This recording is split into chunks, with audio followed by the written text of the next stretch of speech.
सास का घूंघट पार्ट 4।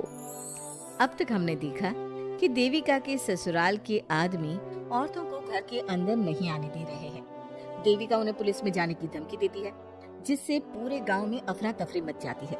तभी गांव का एक आदमी सरपंच को बुलाकर ले आता है। सरपंच उनके घर के बाहर का नजारा देखकर कहते हैं, जोगिंदर जी, ये आपके घर की औरतों ने कैसा हंगामा मचा रखा है।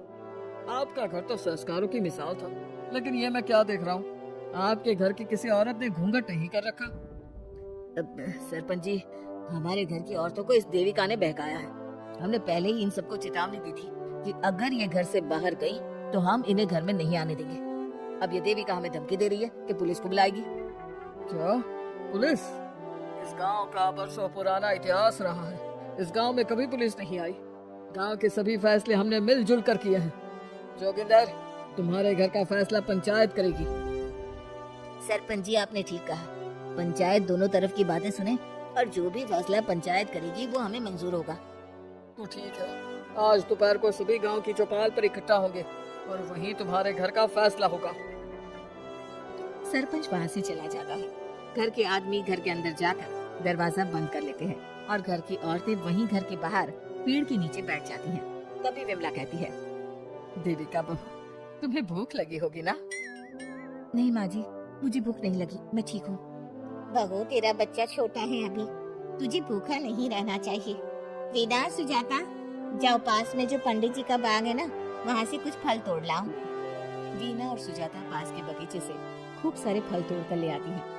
सभी औरतें फल खाती हैं। तभी देविका कहती है, आप सब घर से बाहर निकली, घूंघट उतार दिया तो इन मर्दों की इज्जत चलेगी, लेकिन हम सब घर के बाहर भूखे प्यासे बैठे हैं। इस बात पर इन अहंकारी मर्दों को शर्म क्यों नहीं आ रही? हाँ देविका, तुम ठीक कह रही हो। अगर हम मर भी जाए ना, तब भी इन मर्दों के लिए इनके बनाए गए नियम कानून ही अहम रहेंगे, हम नहीं। सुजाता भाभी, मुझे तो सबसे ज्यादा सचिन पर गुस्सा आ रहा है। उसने मुझसे लव मैरिज की थी, क्या क्या वादे किए थे कि मेरा साथ कभी नहीं छोड़ेगा, और आज उसने मेरा साथ छोड़ दिया। अपने बच्चे को एक बार भी नहीं देखा उसने। देवी का वो शुरू से ही ना डरपोक रहा है, लेकिन इन सारी बातों को छोड़ो। मुझे तो इस बात की चिंता हो रही है कि पंचायत में न जाने क्या फैसला होगा। पता नहीं वो इंसाफ करेंगे भी या नहीं। वीना दीदी, आपको अभी भी पंचायत से इंसाफ मिलने की उम्मीद है? अगर इस गांव की पंचायत में सच में इंसाफ करने की भावना होती तो सरपंच जी अभी हमें घर के अंदर जाने देते। देखा नहीं कितना जहर उगल कर गए हैं हमारे खिलाफ। तो बहू, अब हम क्या करेंगे? पंचायत तो हमारे खिलाफ ही फैसला सुनाएगी। पहले तो हम अपनी सारी बातें रखेंगे। अगर ये लोग नहीं माने तो आपको वही करना होगा जो मैं कहूंगी। लेकिन एक बात आप याद रखना, किसी भी सूरत में हम झुकेंगे नहीं, क्योंकि हम सही हैं। देविका सभी औरतों को समझा रही थी। तभी वहाँ एक गांव वाला आता है। आप सभी को पंचायत में बुलाया है।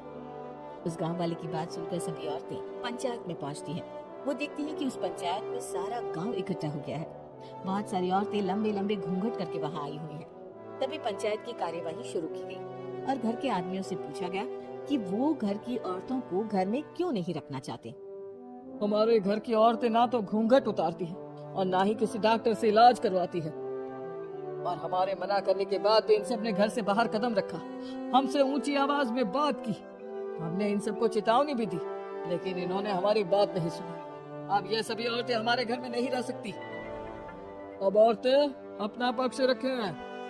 ये कानून की किस किताब में लिखा है कि औरतों को घूंघट करना चाहिए? और अगर मेरे ससुराल की औरतें मुझे डॉक्टर के पास ना लेकर जाती तो ना मेरा बच्चा जिंदा बचता और ना ही मैं। लेकिन दाई अम्मा से हम इलाज करवा रहे थे ना। दाई अम्मा को कुछ समझ में नहीं आ रहा था।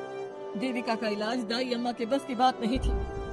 काफी देर तक दोनों पक्षों में बहस चलती रही। दोनों एक दूसरे पर आरोप प्रत्यारोप लगाते रहे, लेकिन दोनों पक्षों की बात सुनने के बाद पंचायत ने जो फैसला लिया उसके लिए तो देविका पहले से ही तैयार थी।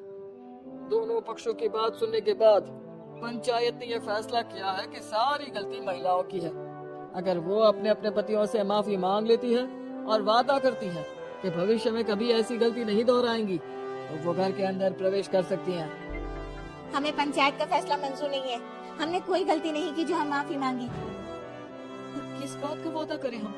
हमने देविका की जान बचाई है, तो आप हमसे भविष्य में किसी की जान न बचाने का वादा ले रहे हैं क्या? अगर तुम्हें पंचायत का फैसला मंजूर नहीं है तो तुम सबको घर में नहीं पुरानी हवेली में रहना होगा, जो अब खंडहर बन चुकी है। ये खंडहर तुम्हारे घर के सामने ही है। सरपंच जी, आपका फैसला सही नहीं है। एक बार और सोच लीजिए इस फैसले के बारे में। ओ शहर की छोरी, 4 किताबें क्या पढ़ ली, हमें सही गलत का पाठ पढ़ाएगी। तुझे पता नहीं कि पंचायत का फैसला यहाँ सदियों से चलता